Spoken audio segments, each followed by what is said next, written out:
மத்திய அரசின் பட்ஜெட்டில் தமிழகம் புறக்கணிக்கப்பட்டதை கண்டித்து இடதுசாரி கட்சியின் சார்பில் உளுந்தூர்பேட்டையில் மறியல் போராட்டம் நடைபெற்றது. நாடாளுமன்றத்தில் மோடி அரசு சமர்ப்பித்துள்ள நிதிநிலை அறிக்கையில் தனது ஆட்சிக்கு முட்டுக் கொடுக்கும் கட்சிகளை மட்டும் திருப்திப்படுத்திவிட்டு தமிழ்நாடு, கேரளா உள்ளிட்ட எதிர்க்கட்சிகளை ஆளும் மாநிலங்களை வஞ்சித்துள்ளதை கண்டித்தும், தமிழகத்திற்கு கொடுக்க வேண்டிய புயல், மழை நிவாரண நிதி, மெட்ரோ ரயில் திட்டம் உள்ளிட்ட திட்டங்களுக்கான எந்த நிதியும் ஒதுக்காமல் தமிழ்நாடு என்ற பெயரை கூட நிதிநிலை அறிக்கையில் இடம்பெற செய்யாமல் தமிழக மக்களை வஞ்சிக்கும் மத்திய அரசை கண்டித்து கள்ளக்குறிச்சி மாவட்டம் உளுந்தூர்பேட்டையில் கம்யூனிஸ்ட் கட்சிகள் சார்பில் சாலை மறியல் போராட்டம் நடைபெற்றது. இதையொட்டி உளுந்தூர்பேட்டை உழவர் சந்தையில் சுமார் 300க்கும் மேற்பட்ட கம்யூனிஸ்ட் கட்சியினர் கோரிக்கைகளை வலியுறுத்தி முழக்கங்களை எழுப்பி உளுந்தூர்பேட்டை சென்னை சாலையில் உள்ள இந்தியன் வங்கி முன்பு மறியல் போராட்டம் நடத்த ஊர்வலமாக சென்றனர். போராட்டக்காரர்கள் மணிகுண்டு திடல் பகுதியை கடக்கும் பொழுது போலீசார் அங்கு நின்று போராட்டக்காரர்களை தடுத்து நிறுத்தினர். அப்போது போராட்டக்காரர்களுக்கு போலீசாருக்கும் இடையே கடும் வாக்குவாதம் ஏற்பட்ட நிலையில் பின்னர் கடுமையான தள்ளுமுள்ளி ஏற்பட்டது. இதனால் அந்த பகுதியில் பரபரப்பு ஏற்பட்டது. இதைத் தொடர்ந்து போராட்டக்காரர்கள் அதே இடத்தில் தரையில் அமர்ந்து சாலை மறியல் போராட்டத்தில் ஈடுபட்டனர்.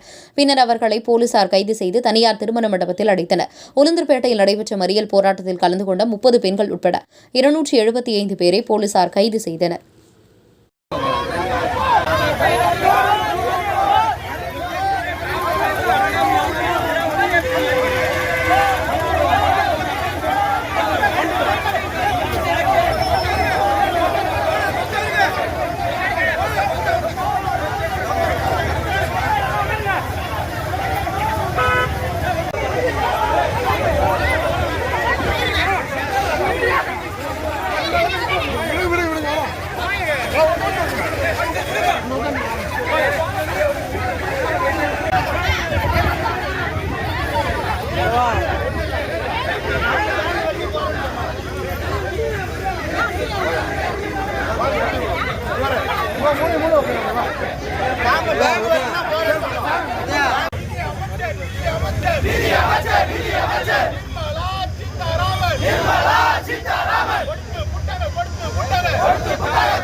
Come on.